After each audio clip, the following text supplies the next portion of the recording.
আমরা এখন আছি যুক্তরাষ্ট্রের রহস্যময় শহর সেন্ট্রালিয়াতে, একটি শহর যেখানে বহু বছর আগে সব মানুষ তাদের ঘরবাড়ি ছেড়ে চলে যেতে বাধ্য হয়েছিল। আপনারা আশেপাশে যে বাড়িগুলো দেখছেন সেগুলোর কোনোটিতেই এখন আর মানুষের বসবাস নেই।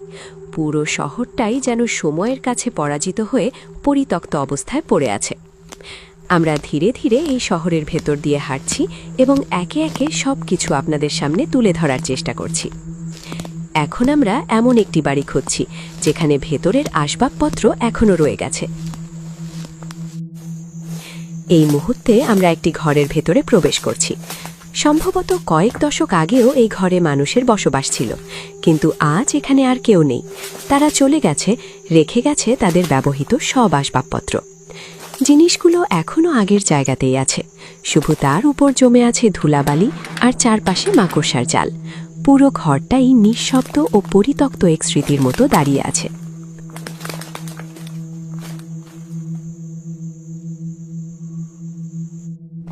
এবার আমরা আরেকটি বাড়িতে প্রবেশ করলাম। বাড়িটা দেখে মনে হচ্ছে এটা হয়তো একসময় কোনো ধনী পরিবারের ছিল। ভাবতে অবাক লাগে, এই বাড়িতেই একসময় হাসি, আনন্দ আর জীবনের গল্পে ভরপুর দিন কেটেছে, কিন্তু আজ সেই মানুষগুলো আর নেই, শুধু তাদের স্মৃতিগুলো রয়ে গেছে। আমরা এখন ধীরে ধীরে সিঁড়ি বেয়ে তৃতীয় তলায় ওঠার চেষ্টা করছি। সত্যি বলতে একটু ভয়ও লাগছে।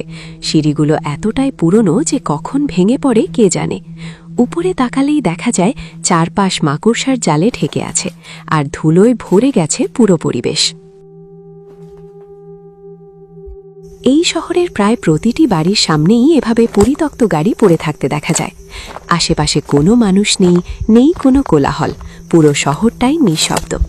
যারা নিরিবিলি শান্ত জায়গা পছন্দ করেন তাদের কাছে হয়তো এটা অদ্ভুতভাবে আকর্ষণীয় মনে হবে।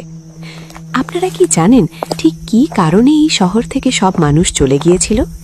এই বিষয়টি নিয়ে আমি আমার ফেসবুক পেজে দুটি ডকুমেন্টারি ভিডিও প্রকাশ করেছি, চাইলে সেগুলো দেখে নিতে পারেন।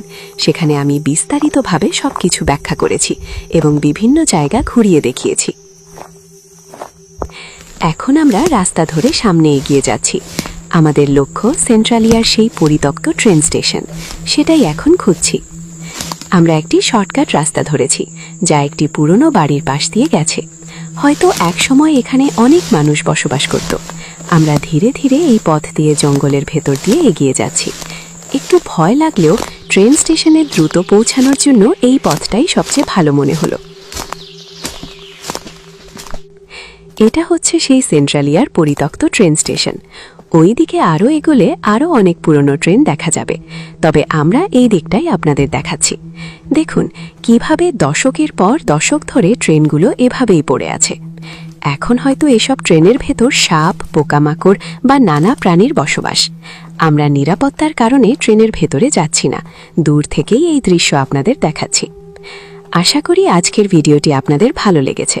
ভালো লেগে থাকলে অবশ্যই ভিডিওটিতে একটি লাইক দিন। কেমন লাগলো কমেন্টে জানাতে ভুলবেন না। আর সেন্ট্রালিয়া নিয়ে আমার করা ডকুমেন্টারি ভিডিওগুলো দেখতে চাইলে আমার ফেসবুক পেজে গিয়ে দেখে নিতে পারেন।